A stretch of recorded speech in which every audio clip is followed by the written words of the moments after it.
Good morning, and thank you for joining us for our webinar regarding the proposed bylaw changes brought forward by Jacob Knight on behalf of the Governance Working Group. My name is Tiffany Gonzalez, and I'm the current president of GLACUHO. The purpose of this webinar is to provide an opportunity for members to learn more about the proposed bylaw changes and ask any questions they have regarding the proposal that is currently being voted on by the membership. We are recording this webinar and will have it available online for members who are not able to attend. A brief overview of what to expect this morning. We'll introduce the presenters, give some history of the Governance Task Force, as well as the 2017 proposals, and then review the current proposed changes. We'll also have an opportunity for members to ask questions of us regarding these proposed changes. And as Eric said, you are always able to ask questions throughout as well. So as I said previously, my name is Tiffany Gonzalez. I'm currently an Assistant Director of Campus Housing at the University of Illinois at Chicago, and I'm the current president of GLACUHO. I will allow my other panelists to introduce themselves. Hello, everybody. My name is Jacob Knight. I'm the Indiana delegate, currently working at Franklin College. Good morning. As I said, Eric Musselman, president-elect, and I am at DePaul University in Chicago. Good morning, everyone. I'm Michelle Soika. I serve as an Assistant Director of Operations at the University of Cincinnati, and I am the current past president.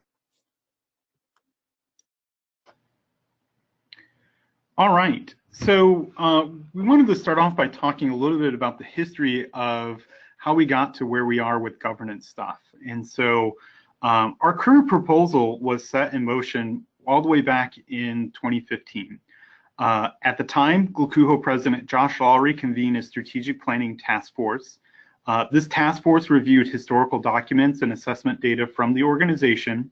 And upon review of all the information, the task force recommended several goals to guide our association's work through the 2020 conference. These goals were reviewed by the past presidents of the organization and the 2014-2015 GLACUHO Board of Directors. The board voted to approve the strategic plan on October 19, 2015, and we've been working on it ever since. Taking action on the plan in 2016, GLACUHO President Paul Habinski appointed a governance task force to review the governance recommendations in the strategic plan and make recommendations to the GLACUHO board. The 2016 governance task force recommended a clear division of the board, adding minimum requirements for holding elected positions in GLACUHO, along with several other governance-related updates. These recommendations were reviewed and approved by the GLACUHO board at the 2016 annual conference, but they require a bylaw change to take effect. Let's go to our next slide. So in 2017, our GLACUHO president, Michelle Soika, appointed a new governance task force to write and propose those bylaw changes. This group reviewed the previous task force recommendations and decided to do some assessment of their own to better understand GLACUHO's governance. In the end, they proposed 5 bylaw changes.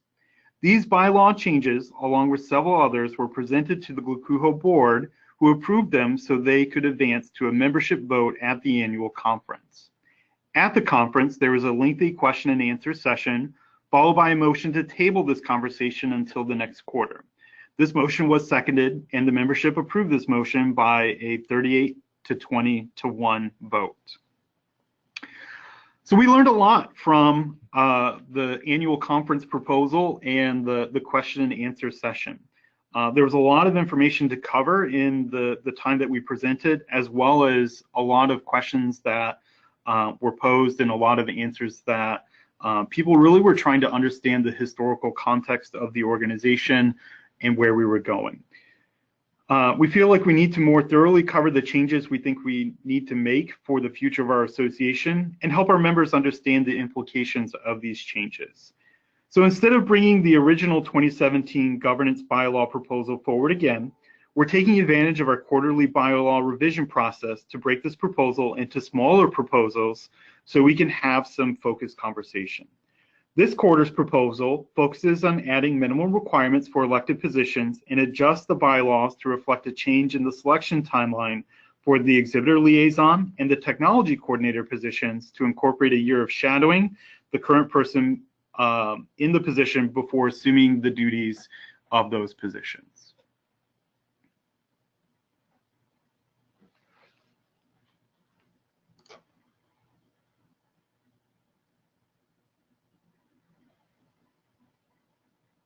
Somebody not unmuted? Michelle, are you here? I'm here. Sorry, I was still muted. Here we go. As you can see on the screen, we have added a time frame for when the exhibitor liaison is to be appointed, which is in line with how we appoint our committee chairs. We have also included a statement about shadowing the outgoing exhibitor liaison chair in their final year on the board. This allows for a transition period for both individuals and for the incoming exhibitor liaison to work directly with the outgoing liaison in preparation for large events and in communicating with exhibitors and sponsors, as these positions require a greater operational knowledge of their responsibilities and are both critical positions in terms of business continuity. This change simply formalizes the practice of the bylaws, as this was voted on by the Board of Directors in 2015.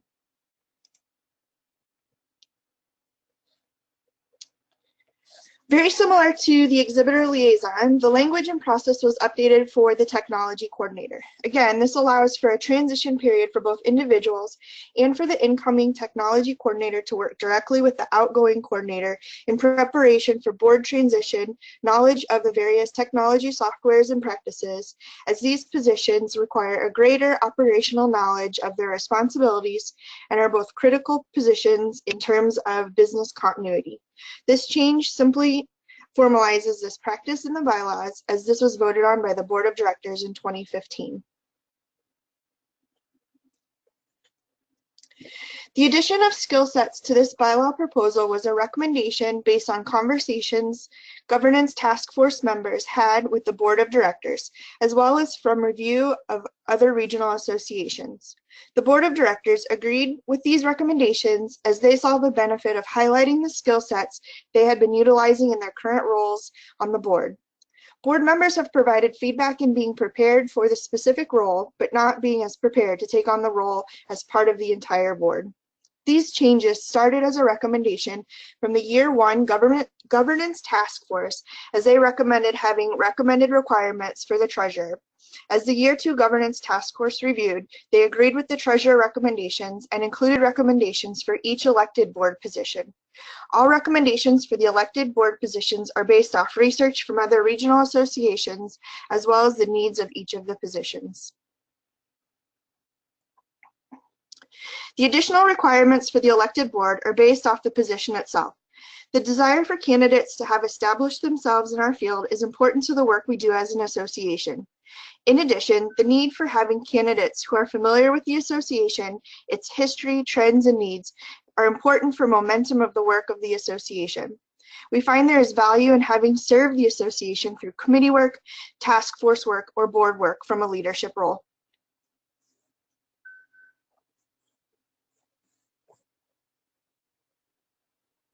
All right, so we have an opportunity here for you to interact with us, ask questions. If you'd like to ask a question, please raise your hand using the raise your hand button, or if you'd rather submit something in writing, you can do so, and we will field those now.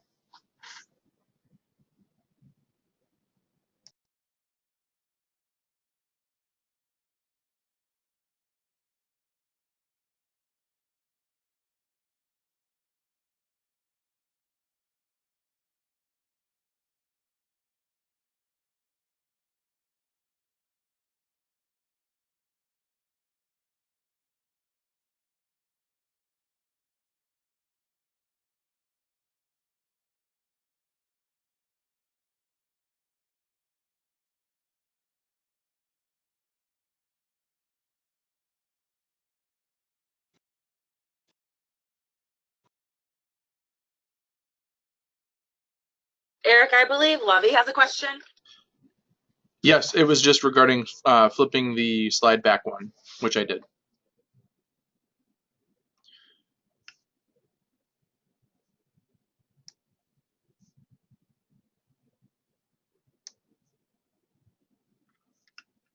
Okay, Lovey, I'm not sure which slide you're looking for.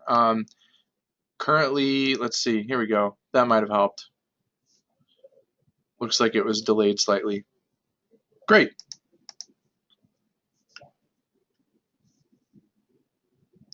Okay, we do have a question that came in. So panelists, how often in the past has the elected position had someone elected that didn't have the experience expected?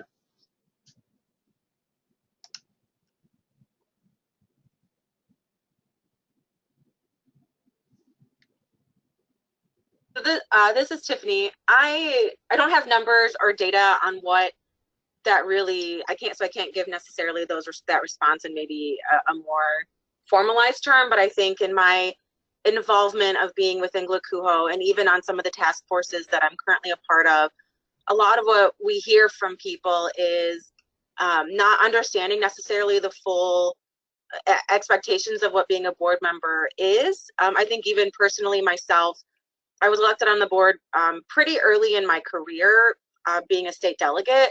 And there are times where I was pretty overwhelmed and wish I had more of an understanding of what to expect, but also being a little bit more, I think, solid in my career. So I don't necessarily know, I can't say 50% of the board every year or something like that, but a lot of what we heard and a lot of through conversations with other regional leadership, know that this is why this conversation has come forward.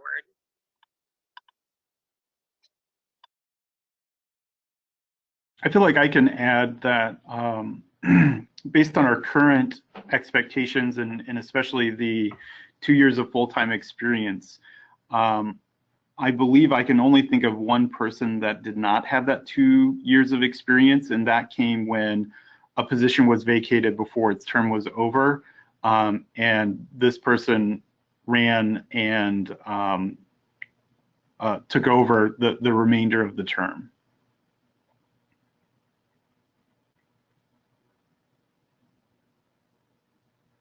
Okay, follow-up comment on that, or follow-up question. Are we creating a rule for something that doesn't ever happen? And then I did get a comment submitted by Paul, past president Paul Hubinski, who said he's able to add some additional perspective on this. So Paul, if you don't mind, I'm going to call on you in just a second. I just need to get to that section where I can unmute you. Here you go. Paul, you're on the air. Hi, Eric. Can you hear me? Yep. Yep. Great.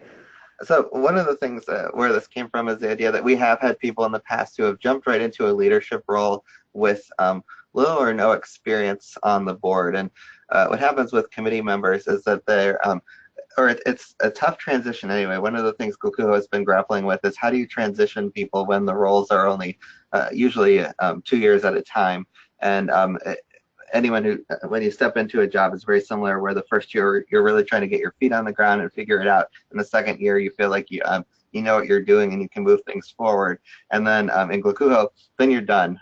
So the transition has been tough. So one of the things where people who haven't had as much experience with the organization struggle with is the larger context of how a committee fits into the organization, or like Tiffany mentioned, the board aspect and being a member of a board of directors is another layer on top of that, chairing the committee or whatever role it might be. So where that comes in is that's a learning curve there. So if people don't have the committee knowledge or the other knowledge of how to for the treasurer or for the other positions, if you don't have that the background knowledge from your professional experience, it makes it even harder to transition, and we lose a lot more time than we would if people don't have that experience coming in. So we found, based on feedback from individuals who have done that, a lot of people say, I wish that I would have done this later in my career, or I wish that I would have had this type of experience before I stepped into this type of role. It is a great opportunity for people to get some experience that might be outside of their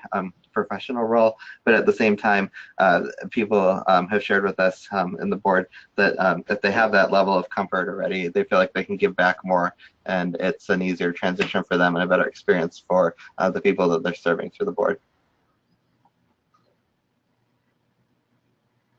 Great, thank you, Paul. We appreciate you weighing in on that. Another question just came in. Well, first of all, one of our attendees did say, thank you, Paul, that was super helpful. And then another question that's come in was, can you comment about the impact this will have on diversity and inclusion? In other words, you have to be part of the in-group before you can put your name forward. Right now, you can put your name in the hat as an outsider.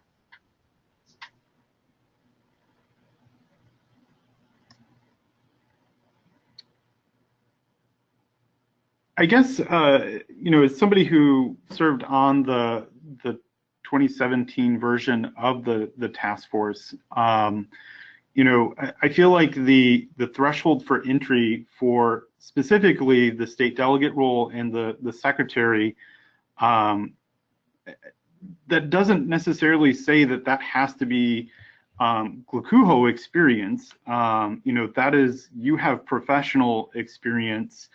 And so I don't know that that creates a major barrier. I think that really, truly, it's the president-elect more than anybody else that, you know, we're looking for that greater level of experience because of all the things that are going to be asked in that role. And then the treasurer is kind of similar in some of that is there's so much responsibility with that. And I will add that a number of the why the treasurer is the most lengthy of these new minimum requirements was actually there was a financial task force that recommended these as the minimum requirements for taking over the treasurer responsibilities. I also want to add, this has been something that GLACUHO in general has, it's always been in either the forefront of people's minds or has always been something that GLACUHO has been talking about and working on. My hope is that the inclusion task force that is together right now will have, so we'll be able to help us with some of those concerns that we have. But I think that's it's kind of the same of we want to make sure that we are setting these expectations, but then it's how do we create this opportunity for all of our members to feel that they can step up and take on these leadership roles. But it's my hope that the inclusion task force, and I know there's a few members on the call, so no pressure group, but how can we work together to create this type of environment for all of our members, specifically those from underrepresented groups? Thanks, Tiffany and Jacob. What other questions do we have, gang? If you would like to submit something, please do so now. Or if you'd like to ask a question or make a comment verbally, raise your hand and we will call on you.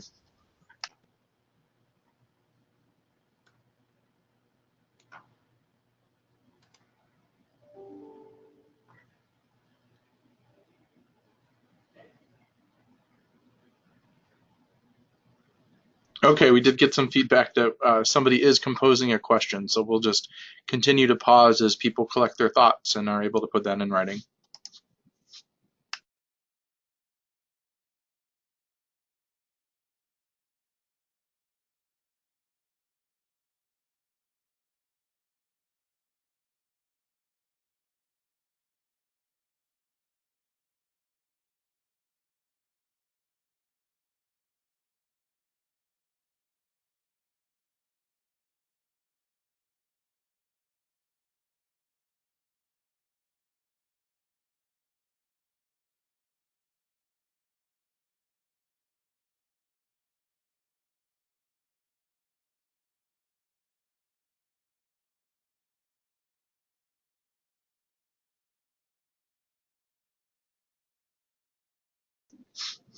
Okay, just got a question in. How do these proposed changes, now let me read this through in my head first, just a second.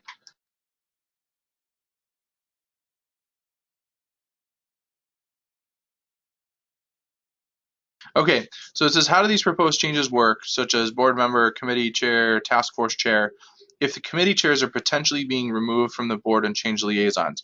So I think the essence of the question is, how does the minimum requirement work if the committee chairs are no longer part of the board and they're part of the ex officio part of the board, or the committee chairs reporting to an elected person and not actually sitting in the boardroom. Does that make sense?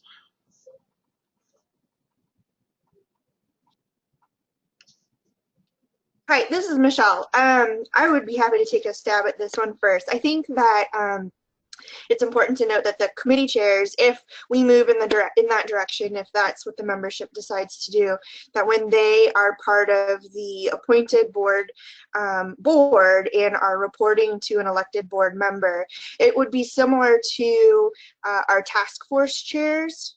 As they report to a board member, but they're not on an elected board. So they're still getting leadership experience within the association, which is what we're looking for in this involvement with the association. And so I hope folks don't get too hung up on board versus not board. We're looking for that leadership experience with the association because it's a little bit more intimate than just being an involved member with the association. And the submitter of that question thanks us for the answer.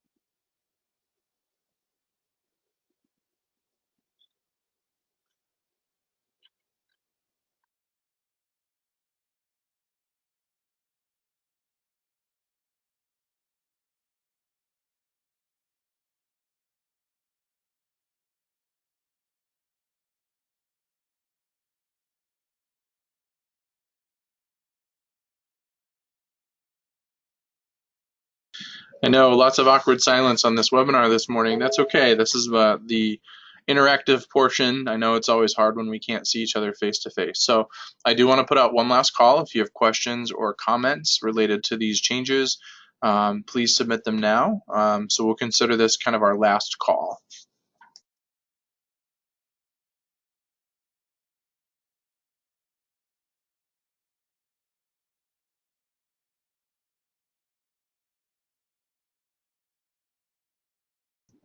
Okay, no problem. I see someone else is typing a question as well. So we will continue to pause and wait for that.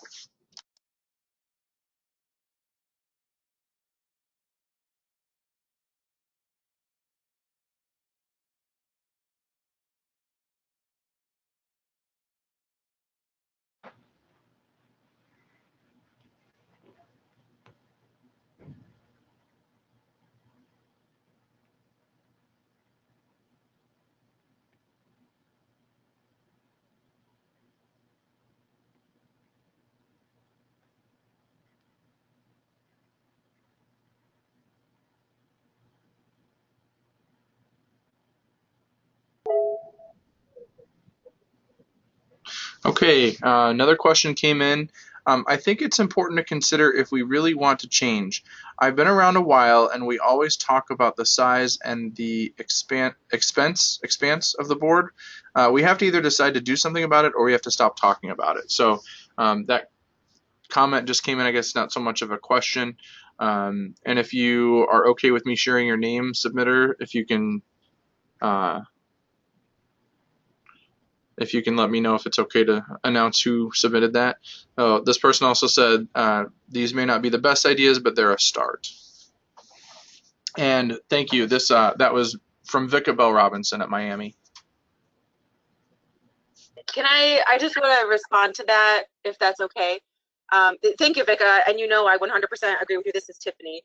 And I think the reason why we're doing it in this time frame where we have these that are coming up now is because our plan is to continue to bring more now that we vote quarterly on some bylaw changes and we're through we basically, from the feedback from the annual conferences, it was way too much to happen the first time around, and because this is our first time doing an online vote, so we do plan on continuing to have some conversations and bringing groups together for everything else that was brought up at the 2017 annual conference.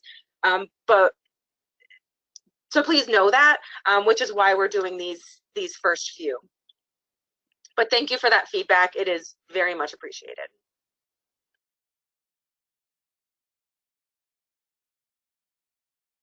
Okay, since we are out of questions, you still have an opportunity to interact with us. If you'd like to still submit one, that's fine. Tiffany, would you like to move on to the next step slide? Yeah, absolutely. Okay. So some of the things we just want to make sure that people are thinking about as we go through the next week or so is having conversations with staff in the department regarding proposed changes.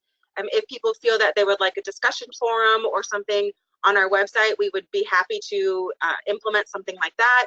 If you're not the voting delegate, we really encourage you to connect with your campus voting delegate, have those conversations. If you don't know who your voting delegate is, please feel free to reach out to me and I can make sure to get you that information. If you also need a new voting delegate because things change, people change, please email me as well and we can quickly get them access to the ballot. And as a reminder, voting does close May 31st, 2018. And those are the next steps. And Tiffany, I'd just like to add that this is exciting for us as an association, that this is our first official online vote that we're doing. And so it's not going to be without our hiccups, obviously, but we are learning from it. And this is a good first go of it. And I hope everyone, the voting delegates especially, find this process helpful.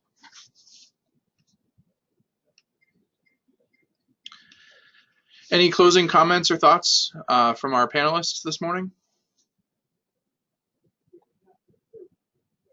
I just want to thank you all for taking the time to join us this morning to learn more about what GLACUHO is doing as association, sharing your thoughts, ideas, and questions. I really do appreciate the involvement that our members have, and so I genuinely do want to thank you for spending some time with us this morning.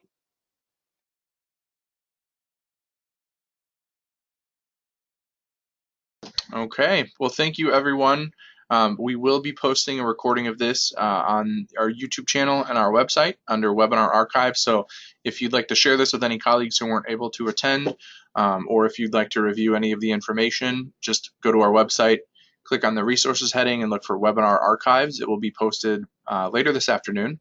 And then if you do have any follow-up questions, you can reach all of us by email.